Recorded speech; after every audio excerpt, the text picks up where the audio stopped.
Query, is there someone that you need killed, Master?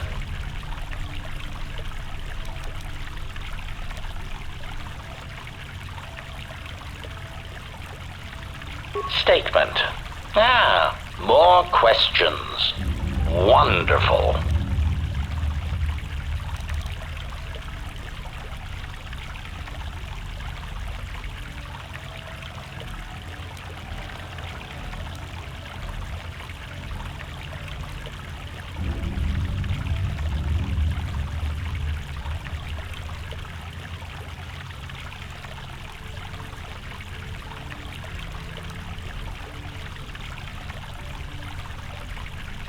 Request. First, Master, I would appreciate it if Jedi need to be killed, that you permit me to kill those annoying pseudo-pacifists for you.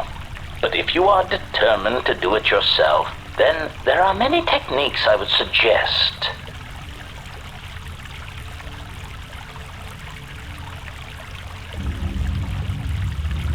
Recitation. First, weapon selection is critical. If I see one more idiot attacking a Jedi with a blaster pistol, then I'll kill them myself.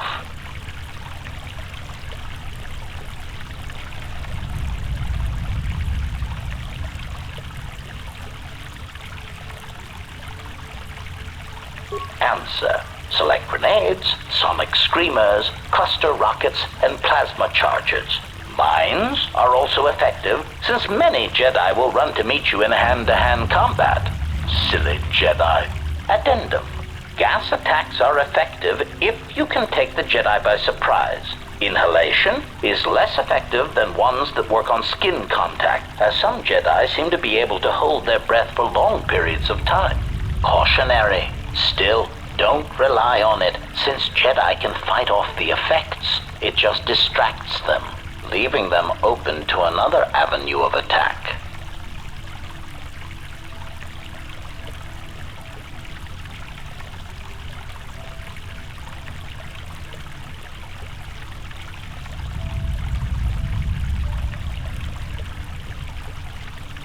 Recitation. Do not forget to activate any energy shields you possess.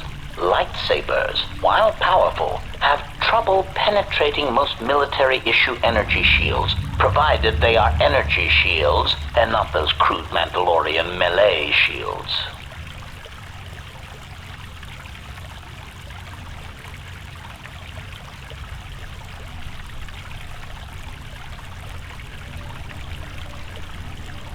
Answer. Countering their other powers is more difficult. Confession. I do not fully understand their other abilities, but I do know that many of them require that the Jedi know that you are there and can see you. Thus, sniping and using cover are always advantageous.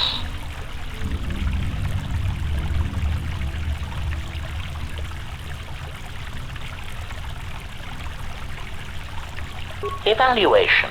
A technique that Revan used frequently was to attack a Jedi indirectly. This method only works if the Jedi is adhering to the self-destructive path of pacifism and sacrifice.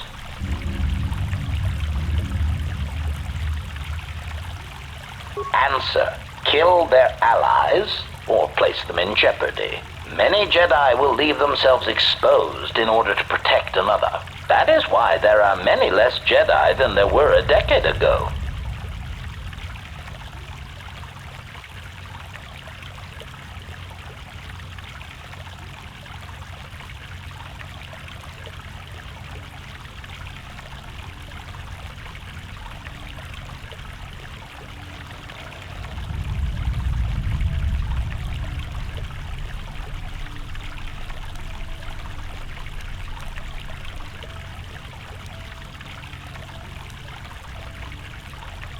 Answer. No, Master. In addition to traps, mines, and orbital bombardment, Revan and the Sith often employed meatbag assassins for some Jedi skilled in the same techniques that I was trained in. Strangely enough, Revan believed that meatbags that did not use or believe in the Force were especially important, since in many respects, they were more difficult for Jedi to detect. Revan had many of them trained to hide their minds, as it were. Again, once these techniques were learned, the percentage of living Jedi began to decrease accordingly.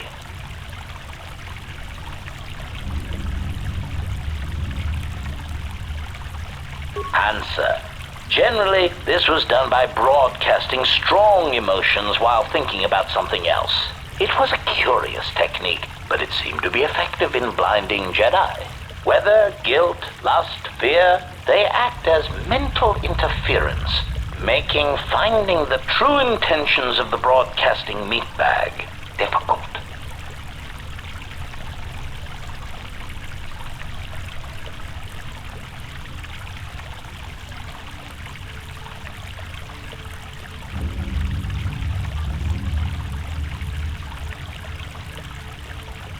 Answer.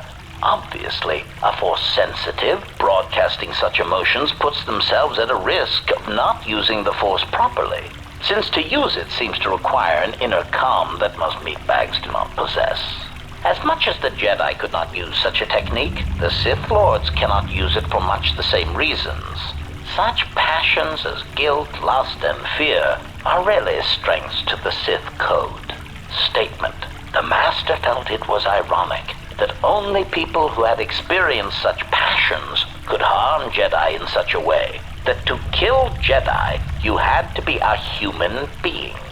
Revan found that quite amusing.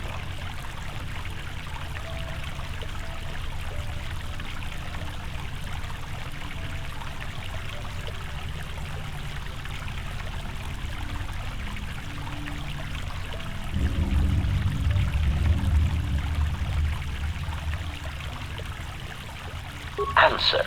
The odds of me being forced to use such techniques against you has decreased, Master. There are some methods I could describe if you wish.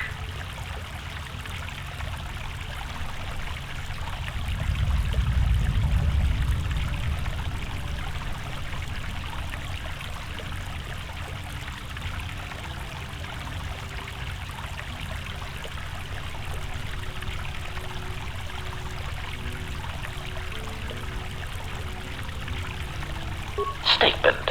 Overwhelming odds is also a good tactic, Master.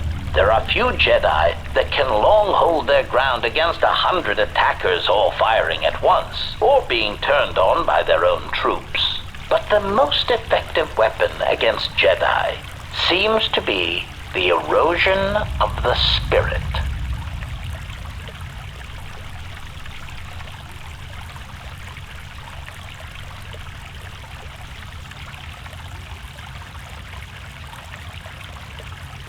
Answer.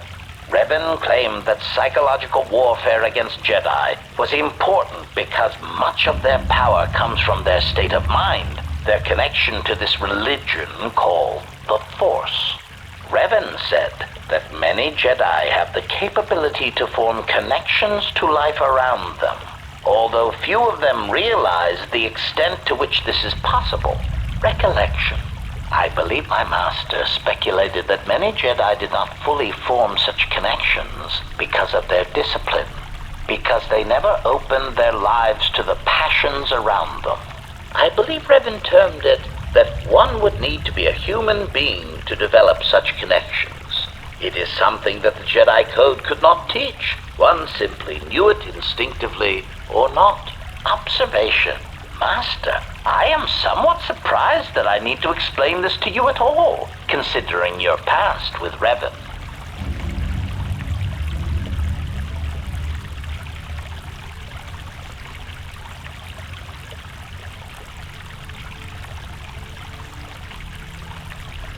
Answer.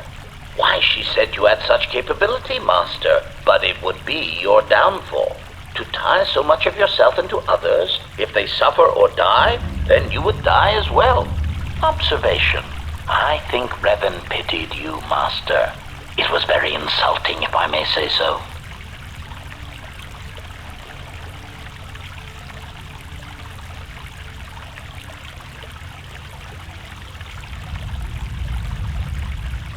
Clarification. Whatever it is called, Master, it seems to be quite a vulnerability. Revan even admitted as such. When a Jedi or any soldier suffers doubt, it weakens them. With the Jedi, however, it is more pronounced, since they are extreme examples. That is why Revan felt that Malachor 5 was so important. It was intended to be a conversion tool.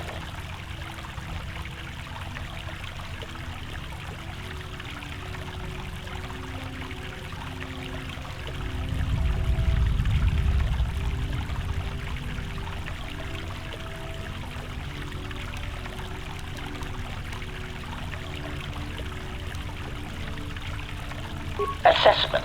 When faced with a continuous series of hard-fought battles, I detected a significant statistical increase in Jedi following Revan over the Jedi Code, a compromise in principles brought about by battlefield conditions. The emotional weight of war changed Jedi morale, power, and eventually their allegiance. Conclusion. I believe the Mandalorian Wars were to beat the Mandalorians, and also to allow Revan to build the foundation of her army.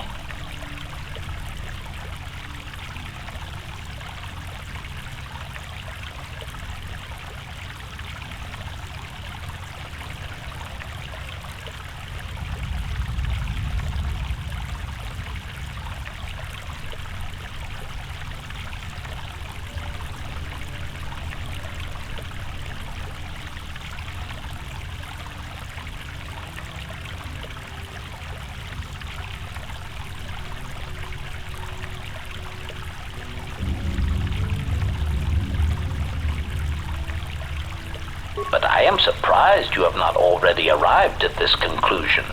Surely the loss of your troops and the Jedi who served under you at Malachor 5 had a detrimental effect upon you and your ties to the Force. And I suspect your desire to be around others ever again.